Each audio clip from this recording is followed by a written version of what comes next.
1장에서 9장까지는 믿음의 족보가 아담부터 믿음의 족보가 쫙 나옵니다. 포로되어서 이제 이스라엘 백성들이 바벨론에 포로되어 가가지고 다시 돌아왔을 때 이 이스라엘 역사를 말해주고 싶었어요. 그래서 이 저자가 이제 이 역대상하가 한 권의 책인데 이 저자가 꼭 이것을 다시 리마인드 해주고 싶었어요. 그런데 우리의 족보는 어디에서 붙어 있느냐? 아브라함에서부터가 아니라 아담에서부터라는 것은 하나님으로부터 나왔다는 그런 의미입니다. 그래서 하나님이 선택해서 아브라함을 세웠고, 그리고 그 아브라함을 올라가면 셈 계열에서 나중에 노아로 올라가서 쭉쭉쭉 올라가면 아담으로까지 올라간다는 그 의미를 말해주고 싶었어요. 그래서 여러분, 우리 자녀들에게 우리의 족보는 하나님으로부터 온 거예요. 우리는 믿음의 가문이다라고 이야기를 하지만 결국은 하나님으로부터 우리 가정이 선택되었다. 그래서 그 하나님을 바라보게 하는 게 굉장히 중요해요. 우리 자녀들. 그래서 아담으로부터 쭉 이제 족보가 쭉 나오는데 9장까지 무려 500명이 나옵니다. 500명이 그 이름을 여러분, 제가 이거 읽을 때 무엇을 읽었는지 잘 모르겠어요. 1장부터 9장까지 읽었습니다. 읽었는데 읽을 때마다 느끼는 게 있어요. 그게 뭐냐, 무슨 말인지 모르겠어요. 왜냐하면 이름이 뭐 계속 나오니까. 그런데 너무 신기한 것은 이 성경 통독하는 아나운서는 제가 읽을 때마다 요거 틀리겠지 하는데 하나도 안 틀려요. 아나운서들은 어떻게 하나도 안, 이게 다시 한 것도 아니고 그대로 쭉 읽는데 하나도 안 틀려요. 하술렐보니와 분우엘과 후사의 아들 에셀 베들레헴의 베드루와 드게드 하사지 하사타, 이게 잘 안 돼요. 근데 한참 읽다 보면 더더더더 읽는데 뭘 읽었는지 하여튼 사람을 읽었어요. 근데 그게 500명이었어요. 근데 여러분, 요 야베스는 1장에서 9장까지가 굉장히 긴데 9장 정도 읽으면 아이고 이제 다 읽어가는구나 이렇게 되는데 3장 읽고 4장 읽는 가운데 이 야베스가 나오면서 약간 숨을 돌려요. 다 이름이 계속 나오는데 야베스는 두 절을 조금 할애를 해요. 두 절을 할애하는데 탁 할애하면서 야베스는 그의 형제보다 귀중한 자라 하면서 이제 야베스에 대해서 이렇게 두 절을 이제 할애해요. 그런데 성경에서는 야베스에 대해서 더 이상 찾아볼 수가 없어요. 두 절밖에 안 나와요. 근데 야베스의 기도라는 책도 있고, 이 야베스가 왜 이렇게 유명하게 됐는가? 하나님이 그의 형제보다 귀중한 자다 이렇게 했거든요. 자, 다윗은 엄청난 분량을 차지하죠. 그래서 마태복음 1장은 아브라함과 다윗의 자손 예수 그리스도의 계보라 해서 아브라함과 다윗이 굉장히 중요하고, 아브라함에 대해서 굉장히 많이 차지하고 다윗에 대해서 굉장히 많이 차지하죠. 근데 야베스는 두 절만 딱 있어요. 근데 여러분이 하나님의 족보, 하나님 자녀의 족보의 500명 중에 굉장히 중요한 분들도 많아요. 우리가 이름이 복잡하지만 우리가 아는 이름도 많아요. 그 500명 중에. 500명 중에 아는 이름이 많은데 그 500명 중에서 전부 다 한두 단어들을 이름만 이렇게 거론했는데 그 500명 중에 두 절을 이 사람한테 할애했다는 건 굉장히 중요한 거죠. 그래서 왜 중요하냐? 이 사람이 기도를 해가지고 자기 인생이 바뀌었다는 거예요. 이게 두 절을 보면서 확 나타나요. 기도를 통해서 내 인생이 바뀐 거죠. 여러분 자녀가 기도를 통해서 인생이 바뀌길 바랍니다. 물론 예수 믿으면 인생 바뀌죠. 그런데 예수 믿으면서 다 바뀌었습니까? 하나님은 다 바꾸도록 했어요. 그런데 다 바뀌었어요? 안 바뀌었어요. 어떤 사람은 모태신앙인데 헤매는 사람도 있고 20년 다녔는데도 헤매는 사람이 있고 근데 2년 다녔는데 인생이 바뀐 사람이 있어요. 왜 그럴까요? 야베스는 굉장히 귀하다 하면서 그 야베스의 배경을 좀 보면 여기에 그냥 우리가 뚜렷하게 짐작할 수가 있는 게 있어요. 그게 뭐냐? 야베스를 낳았을 때 어머니가 야베스로 이름 짓고 그 이름의 뜻이 내가 수고로이 낳았다. 수고로이 안 낳는 엄마가 어디 있어요? 해산의 고통은 다 있는데 수고로이 낳았다고 이렇게 특별히 표현하는 거 보면 굉장히 어렵게 낳은 아들입니다. 아마 낳을 때 굉장한 그 죽음의 고비가 있었을 수도 있고요. 또 뭐 굉장히 하여튼 엄마가 뭐 힘들게 건강이 뭐 약했다거나 아니면은 굉장히 어렵게 제 조카가 뭐 옛날 같으면 죽었죠. 산모하고 아이가 다 죽는 거예요. 그게 뭐냐니까 전치태반이라 해서 애가 거꾸로 나오는 거죠. 거꾸로 나오면 죽어요. 거꾸로 나오면 탯줄을 지가 목으로 감아갖고 죽습니다. 머리부터 나와야 되는데 머리부터 나오지 않으면 죽습니다. 부모도 죽고 아이도 죽어요. 그런데 옛날 같으면 다 그렇게 죽는 거예요. 조선시대만 해도 다 죽는 거예요. 그런데 이게 수술을 하면서 이제 배를 이렇게 갈라서 수술을 하면 이제 급히 수술을 하면 되는 거죠. 우리 첫 조카가 그렇게 해서 나왔는데 제가 고등학교 때 우리 형수님을 어떤 힘으로 했든지 하여튼 그 골목길이 한 30-40m 됐는데 제가 들고 우리 형님은 뭐 회사 출근하고 없고 제가 고등학교 때예요. 우리 형수님이 방에서 그냥 움켜잡고 그냥 계속 부르는데 나오시면 되는데 왜 자꾸 안에서 부르나 했는데 문 열고 들어가니까 구석에서 그냥 움켜쥐고 있는 거예요. 밑에서 피가 터져가지고 그냥 피가 계속 하혈되는 거죠. 깜짝 놀래가지고 제가 지금은 콜택시 뭐 이런 거 다 있잖아요. 근데 뭐 119 이런 것도 별로 없었어 그 당시. 우리 한국이 지금 그 사이에 엄청 발달한 거야. 제 고등학교 때 119, 911도 없었다니까. 무조건 간첩 신고만 했다니까 그냥. 112 간첩 신고만 했다니까. 그 뭐 소방서 이거 하는 거는 별도로 없었어요. 그래가지고 들고 우리 형수님은 이렇게 자기가 옷으로 움켜쥐고 저는 그 어떤 힘이 지금 애 임신해 있는데 엄청나게 무거웠을 거 아니에요. 근데 고등학교 때 그렇게 들고 막 뛰어가고 택시 타고 그렇게 하고 가서 정말 힘든 가운데서 굉장히 한 10분만 늦어도 위험했다고 이야기하시더라고요. 의사가. 그래서 이렇게 살렸어요. 그 조카가 지금 하버드대 의대 교수로 하고 있대 지금.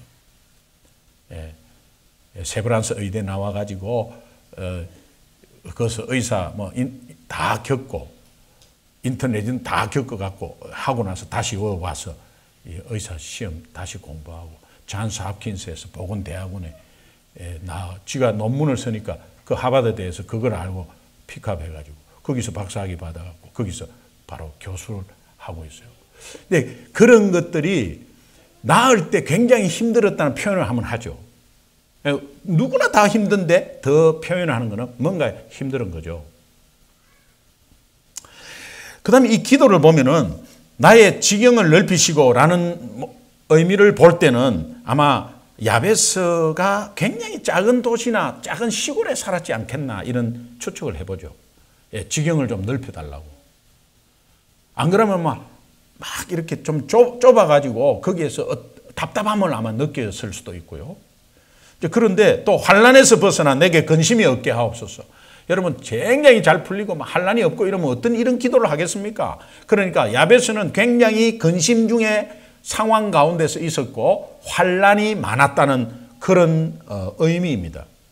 그런데 이런 배경을 가지고 있는 야베스가 그 기도를 통해서 인생이 바뀌었다는 거예요. 여러분 오늘 우리는 어려운 상황들이 옵니다.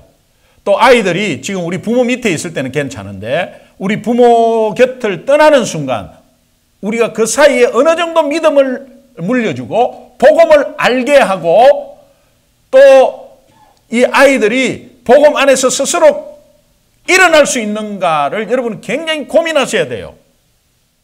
그렇지 않으면은 세상은 굉장히 악합니다. 우리도 그렇지 않습니까? 우리도 믿음이 좋다가 넘어지고 하는데 우리 아이들은 공격당하는 게 엄청 많습니다. 그러니까는 공부 잘해라, 공부 열심히 해라, 액티비티 해갖고 한 점수 따라, 이게 중요한 게 아니에요. 그게 중요한 게 아닙니다. 당연히 믿음이 좋으면 아이들이 거기에 따라서 지가 성실하게 할 수 있어요. 근데 하나님을 바라보게 하고 복음을 자꾸 알게 하고 복음을 자꾸 되새기게 하고 이런 게 굉장히 중요한 거예요. 굉장히 중요한. 그러면 아이가 바른 기도를 하게 돼 있고 그 기도 가운데 지가 인생을 하나님을 따라가게 돼 있습니다. 저는 4가지 믿음을, 야베스 믿음을 좀 정리해 봤어요. 이 기도 내용 중에 첫 번째, 하나님이 나에게 복을 주시는 하나님이다라는 것을 믿는 믿음이 굉장히 중요해요. 하나님이 나에게 복을 주신다. 이 복이라는 것은 돈을 많이 벌게 하는 거, 그런 거 아니에요. 공부 잘해서 성적 좋게 나오는 거 복 아니에요. 예수 잘 믿는 사람 중에 공부 못하는 사람 많습니다. 복이라는 것은 하나님과 가까이 되는 거예요. 하나님과 가까이 되는 것을 복이라 그래요. 그러니까 하나님이 어떤 상황이 오더라도 하나님과 절대 떨어지지 않고 하나님과 함께하고 하나님과 가까이 한다는 믿음이 있어야 돼요. 그러면 어떤 어려움이 있어도 그 어려움이 하나님을 더 가까이 한다고, 하나님께 더 가까이 가는 기회라고, 이렇게 되는 믿음이 있어야 된다. 야베스가 그런 믿음이 있었어요. 주께서 내게 복을 주시려거든 하는 10절에 이 말씀을 가지고 하나님께서 복을 주신다는 그 의미에 분명한 것은 하나님께 가까이 가는 것이 내에게는 항상 열려 있다는 거예요. 어려움이 와도 하나님께 가까이 가고 좋은 일이 있어도 하나님께 가까이 가고, 그러면요, 그런 믿음이 있으면 두려움이 없어져요. 두려움이 없어져요. 당당해져요. 당당해져요. 이게 우리 자녀가 하나님 앞에서 당당한 거, 이게 얼마나 감사해요. 여러분, 우리 하나님의 자녀니까 그래요. 그래서 우리가 예금을 찾으러 가면은, 은행에 예금을 찾으러 가면은 예금에 이제 뭐 이렇게 인출 이렇게 돈을 이제 찾잖아요. 돈을 찾는데 혹시 이런 분 있습니까? 내가 내 돈 넣고 찾는데, 찾을 때 혹시 은행에서 안 주면 어떡하지? 제 사장. 네. 혹시 은행에서 안 주면 어떡하지? 이런 걱정하는 분 없잖아요. 그냥, 물론 요즘은 뭐 핸드폰으로 거기에서 트랜스퍼하고 이러지만, 트랜스퍼 안 되면 어떡하지? 트랜스퍼 했는데 은행에서 안 빠져나가면 어떡하지? 그런 걱정 안 하잖아요. 왜? 내 돈이 들어가 있으니까. 하나님의 자녀는 하나님이 선한 것으로 주신다는 것을 항상 믿고 있어야 돼요. 내가 잘못했을 때 하나님이 벌 주고, 내가 뭔가 게을리했을 때는 하나님이 나를 뭘 벌 주고, 이런 거에 사로잡히면 여러분은 하나님의 자녀로서의 자격이 없는 거예요. 하나님의 자녀는 여러분이 잘못해도 실수해도 하나님 앞으로 나오면 괜찮아요. 잘못해갖고 자꾸 피하고 숨고 하기 때문에 잘못이지, 잘못하고 실수해도 하나님 앞으로 나오게 자녀들을 이렇게 가르쳐야 돼요. 잘못할 수 있습니다. 실패할 수 있어요. 그래도 그때 하나님 앞으로 나와야 되는 거예요. 그걸 가르쳐야 돼요. 두 번째는 하나님이 나의 지역을 넓혀주시는 하나님이라는 믿음이 있어야 돼요.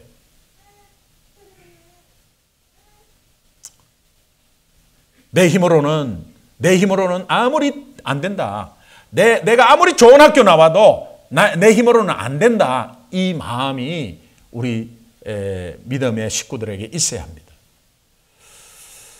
내가 좀 잘 되면 내가 한 것 같고, 안 되면 하나님께 구하고, 그런 믿음은 이제 좀 수정해야 합니다. 하나님이 나를 넓히시고, 내 지경을 넓히시고, 우리 자녀의 지경을 넓히시고, 우리 가정의 지경을 넓히시고, 내 믿음의 지경을 넓힌다. 하나님이 해주신다.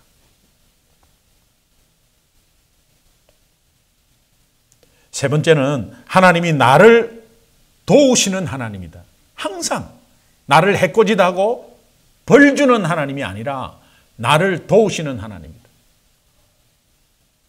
구약에서는 벌 주는 하나님으로 크게 부상해요.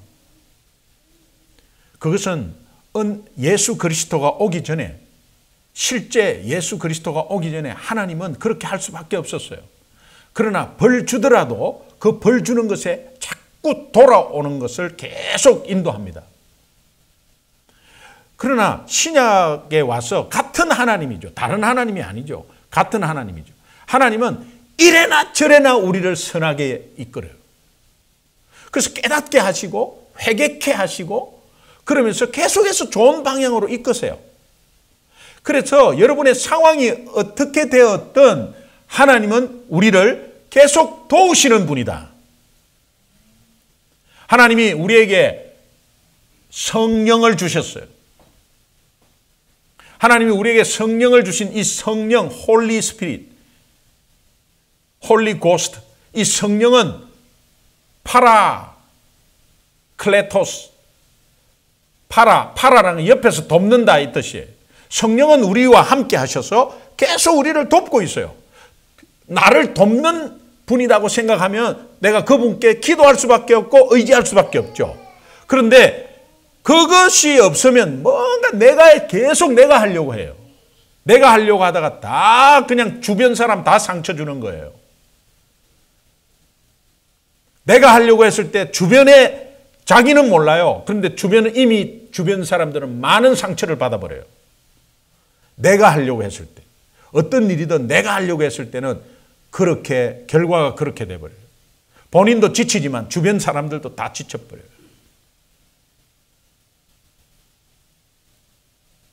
여러분, 일상생활에서 여러분 운전할 때에, 우리 청년들 공부할 때에 누가 도우신다? 누가 도우세요? 이때는 대답을 좀 해주세요. 누가 도우세요? 하나님 도우세요.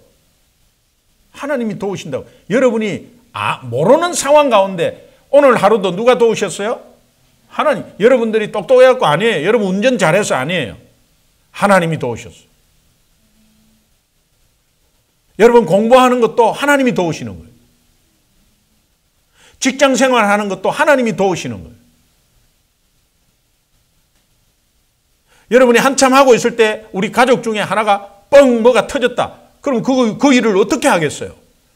그러나 여러분은 기도한 것도 없는데 하나님은 여러분이 그 일을 할 수 있도록 여건 환경을 다 주장해요.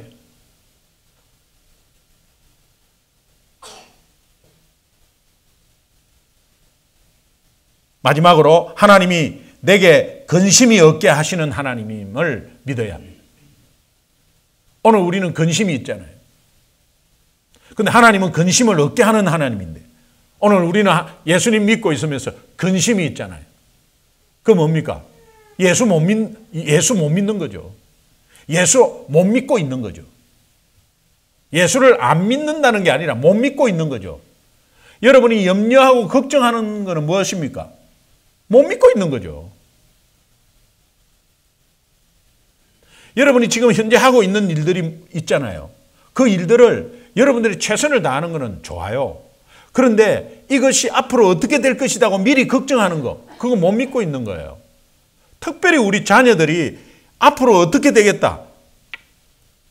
그 하나님이 여러분들이 아무리 붙잡고 있어 봐요. 여러분이 붙잡음으로 인해서 자녀를 더 축소시킨다는 걸 알아야 돼요. 우리는 부모로서 자녀가 주님을 바라보면서 믿음의 길로 인도하는 인도자와 반려자와 그냥 보호자지 내 의도대로 이끄는 것이 아니에요. 하나님께 맡기면서 그 방향을 가르쳐 주면서 지도하는 것이 부모지 내 의지대로 막 이렇게 하는 게 아니에요. 또 자녀들은 부모가 옳은 길을 가르쳐 줄 때는 그것이 옳은 길이 하나님 방향으로 옳은 길이면 순종하셔야 돼요. 항상 근심이 있다. 내가 지금 근심이 있다라고 하면 여러분은 돈하고 관계가 있는 거예요. 결국은 나중에 제 물질하고 관계가 있는 거예요. 전혀 관계가 없는 것 같죠? 한번 깊이 생각하면 물질하고 다 관계 있어요. 그러니까 여러분이 근심이 있다는 것은 벌써 예수님보다 물질을 더 마음에 둔다고 판단하시면 돼요. 여러분 스스로 판단하시면 돼요. 그러면 어때요? 계속해서 염려, 근심, 불안은 계속 있는 거죠. 근데 그것이 판단이 되면 아차 해가지고 예수님 쪽으로 자꾸 내 마음을 기울여 보셔야 합니다. 그러면 그때 하나님이 도우세요. 주님으로 마음이 기울어지면은 근심, 걱정 당연히 사라지죠. 마음이 평안해요. 문제는 아직까지 산재되어 있는데 평안해요.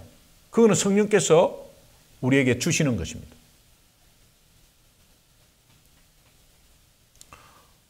우리 찬송가 408장에 보면 나 어느 곳에 가든지 내 마음이 편하다.